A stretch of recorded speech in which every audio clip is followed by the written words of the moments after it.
Assalamualaikum warahmatullahi wabarakatuh.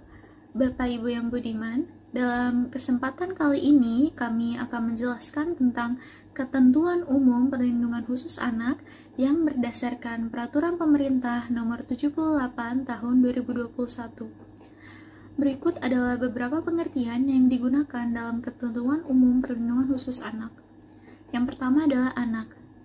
Anak adalah seseorang yang belum berusia 18 tahun, termasuk anak yang masih dalam kandungan. Yang kedua adalah perlindungan khusus. Perlindungan khusus adalah suatu bentuk perlindungan yang diterima oleh anak dalam situasi dan kondisi tertentu untuk mendapatkan jaminan rasa aman terhadap ancaman yang membahayakan diri dan jiwa dalam tumbuh kembangnya. Yang ketiga, anak dalam situasi darurat adalah anak yang berada dalam situasi lingkungan yang mengancam dan mengganggu kehidupan dan penghidupan anak yang disebabkan baik oleh faktor alam, non-alam, dan atau sosial. Yang keempat, anak yang berhadapan dengan hukum adalah anak yang berkonflik dengan hukum, anak yang menjadi tindak pidana, dan anak yang menjadi saksi tindak pidana. Yang kelima, anak dari kelompok minoritas dan terisolasi adalah anak yang tertinggal, terdepan, terluar dalam lingkungan yang berbeda budaya, tradisi, suku, ras, agama dengan anak-anak lain yang jumlahnya jauh lebih sedikit dari anak golongan lain. Anak yang dieksploitasi secara ekonomi adalah anak yang menjadi korban dari tindak pelacuran, kerja atau pelayanan paksa, perbudakan atau praktik serupa perbudakan, penindasan, pemerasan, pemanfaatan fisik, seksual, organ reproduksi, atau secara melawan hukum, memindahkan atau mentransplantasi organ dan atau jaringan tubuh, atau memanfaatkan tenaga atau kemampuan anak oleh pihak lain atau tindakan lain yang sejenis untuk mendapatkan keuntungan material. Yang ketujuh, anak yang dieksploitasi secara seksual adalah anak yang dimanfaatkan untuk mendapatkan keuntungan melalui organ tubuh seksual atau organ tubuh lain dari anak, termasuk tetapi tidak terbatas pada semua kegiatan pelacuran dan pencabulan. Yang kedelapan, anak yang menjadi korban penyalahgunaan narkotika, alkohol, psikotropika, dan zat adiktif lainnya adalah anak yang dibujuk, diperdaya, ditipu, dipaksa, dan atau diancam untuk menggunakan narkotika, alkohol, psikotropika, dan zat adiktif lainnya. Yang kesembilan, anak yang menjadi korban pornografi adalah anak yang mengalami trauma atau penderitaan sebagai akibat tindak pidana pornografi. Yang ke-10, Human Immunodeficiency Virus atau HIV adalah virus yang menyerang sistem imun dan jika tidak diterapi, dapat menurunkan daya tahan tubuh manusia hingga terjadi kondisi Acquired Immunodeficiency Syndrome. Acquired Immunodeficiency Syndrome atau AIDS adalah suatu kumpulan gejala berkurangnya kemampuan pertahanan diri yang disebabkan oleh masuknya virus HIV dalam tubuh seseorang. Ke-12, anak dengan HIV dan AIDS adalah anak yang terinfeksi HIV dan atau AIDS baik tertular dari orang tua maupun dari faktor risiko lainnya. 13. Anak korban penculikan adalah anak yang dibawa seseorang secara melawan hukum dengan maksud untuk menempatkan anak tersebut di bawah kekuasaannya atau kekuasaan orang lain atau untuk menempatkan anak dalam keadaan tidak berdaya. 14. Anak korban penjualan adalah anak yang dipindah tangankan oleh seseorang atau kelompok orang ke pihak lainnya untuk suatu imbalan atau alasan lainnya. 15. Anak korban perdagangan adalah anak yang mengalami penderitaan psikis, mental, fisik, seksual, ekonomi, dan atau sosial yang diakibatkan tindakan perekrutan, pengangkutan, penampungan, pengiriman, pemindahan, atau penerimaan dengan ancaman kekerasan, penggunaan kekerasan, penculikan penyekapan, pemalsuan, penipuan, penyalahgunaan kekuasaan atau posisi rentan, penjeratan utang atau memberi bayaran atau manfaat, sehingga memperoleh persetujuan dari orang yang memegang kendali atas orang lain tersebut, baik yang dilakukan di dalam negara maupun antar negara untuk tujuan eksploitasi atau mengakibatkan anak tereksploitasi. Yang ke-16, anak korban kekerasan fisik adalah anak yang mengalami kekerasan yang menimbulkan rasa sakit, jatuh sakit, atau luka berat. Ke-17, anak korban kekerasan psikis adalah anak yang mengalami ketakutan, hilangnya percaya diri, hilangnya kemampuan untuk bertindak, rasa tidak berdaya, dan atau penderitaan psikis berat.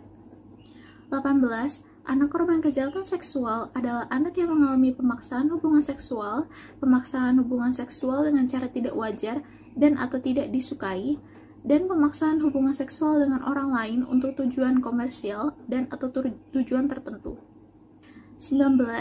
Anak korban jaringan terorisme adalah anak yang mengalami penderitaan fisik, mental, dan atau kerugian ekonomi yang disebabkan oleh tindak pidana terorisme, baik sebagai anak korban, anak pelaku, anak dari pelaku, dan anak saksi. 20. Anak penyandang disabilitas adalah anak yang mengalami keterbatasan fisik, intelektual, mental, dan atau sensorik dalam jangka waktu lama yang dalam berinteraksi dengan lingkungan dapat mengalami hambatan dan kesulitan untuk berpartisipasi secara penuh dan efektif berdasarkan kesamaan hak. 21. Anak korban perlakuan salah adalah anak yang terancam secara fisik dan non-fisik karena tindak kekerasan diperlakukan salah atau tidak semestinya dalam lingkungan keluarga atau lingkungan sosial terdekatnya, sehingga tidak terpenuhi kebutuhan dasarnya dengan wajar baik secara jasmani, rohani, maupun sosial. 22. Anak korban penelantaran adalah anak yang tidak mendapatkan pemenuhan kebutuhan seperti namun tidak terbatas pada kebutuhan kesehatan, keamanan, dan kesejahteraan dari orang tua atau orang lain yang memiliki tanggung jawab secara hukum untuk mengasuh anak tersebut sehingga mengakibatkan kerugian dalam proses tumbuh kembang anak. 23. Anak dengan perilaku sosial yang menyimpang adalah anak yang bersikap dan berperilaku yang tidak mempertimbangkan penilaian dan keberadaan orang lain secara umum di sekitarnya, menunjukkan sikap tidak bertanggung jawab serta kurangnya penyesalan mengenai kesalahannya, dan sering melakukan pelanggaran hak dan norma yang hidup dalam masyarakat. 24. Anak yang menjadi korban stigmatisasi dari pelabelan terkait dengan kondisi orang tuanya adalah anak yang diberikan label sosial negatif didasarkan pada prasangka dan bertujuan untuk memisahkan, membedakan, mendiskreditkan, dan mengucilkan anak dengan cap atau pandangan buruk dari pelabelan terkait dengan kondisi orang tuanya. 25. Keluarga pengganti adalah orang tua asuh, orang tua angkat, dan wali yang menjalankan peran dan tanggung jawab untuk memberikan pengasuhan alternatif pada anak. 26. Lembaga pendidikan adalah satuan pendidikan sebagaimana dimaksud dalam peraturan perundang-undangan mengenai sistem pendidikan nasional. 27. Konseling adalah suatu proses yang dilakukan dalam bentuk wawancara untuk membantu anak memahami dirinya secara lebih baik, agar anak dapat mengatasi kesulitan dalam penyesuaian dirinya terhadap berbagai peranan dan relasi serta menemukan pemecahan permasalahan yang tepat. 28. Pendampingan sosial adalah interaksi dinamis antara pekerja sosial dengan anak yang memerlukan perlindungan khusus untuk bersama-sama menghadapi dan memecahkan masalah sosial yang dihadapi. 29. Rehabilitasi sosial adalah proses refungsionalisasi dan pengembangan untuk memungkinkan anak mampu melaksanakan fungsi sosialnya secara wajar dalam kehidupan masyarakat. 30. Reintegrasi sosial adalah proses penyiapan anak yang memerlukan perlindungan khusus untuk dapat kembali ke lingkungan keluarga dan masyarakat. 31. Masyarakat adalah perseorangan, keluarga, kelompok, media massa, dunia usaha, dan organisasi sosial dan atau organisasi kemasyarakatan. 32. Menteri adalah menteri yang menyelenggarakan urusan pemerintahan di bidang pemberdayaan perempuan dan tugas pemerintahan di bidang perlindungan anak. 33. Pemerintahan pusat adalah Presiden Republik Indonesia yang memegang kekuasaan pemerintahan negara Republik Indonesia yang dibantu oleh Wakil Presiden dan Menteri sebagaimana dimaksud dalam Undang-Undang Dasar Negara Republik Indonesia tahun 1945. 34. Pemerintah daerah adalah kepala daerah sebagai unsur penyelenggara pemerintah daerah yang memimpin pelaksanaan urusan pemerintahan yang menjadi kewenangan daerah otonom. Selanjutnya adalah tujuan dari perlindungan khusus bagi anak. Yang pertama adalah memberikan jaminan rasa aman bagi anak yang memerlukan perlindungan khusus.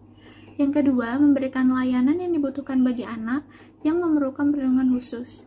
Dan yang ketiga adalah mencegah terjadinya pelanggaran hak-hak anak. Selanjutnya adalah kewajiban dan tanggung jawab pemerintah pusat, pemerintah daerah, dan lembaga negara untuk memberikan perlindungan khusus kepada 1.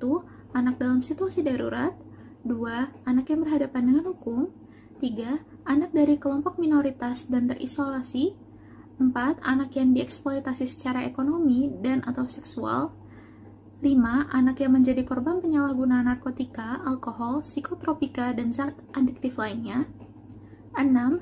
Anak yang menjadi korban pornografi, 7. Anak dengan HIV dan AIDS, 8. Anak korban penculikan, penjualan, dan atau perdagangan, 9. Anak korban kekerasan fisik dan atau psikis, 10. Anak korban kejahatan seksual, 11. Anak korban jaringan terorisme, 12. Anak penyandang disabilitas, 13. Anak korban perlakuan salah atau penelantaran, 14. Anak dengan perilaku sosial yang menyimpang, dan 15. Anak yang menjadi korban stigmatisasi dari pelabelan terkait dengan kondisi orang tuanya.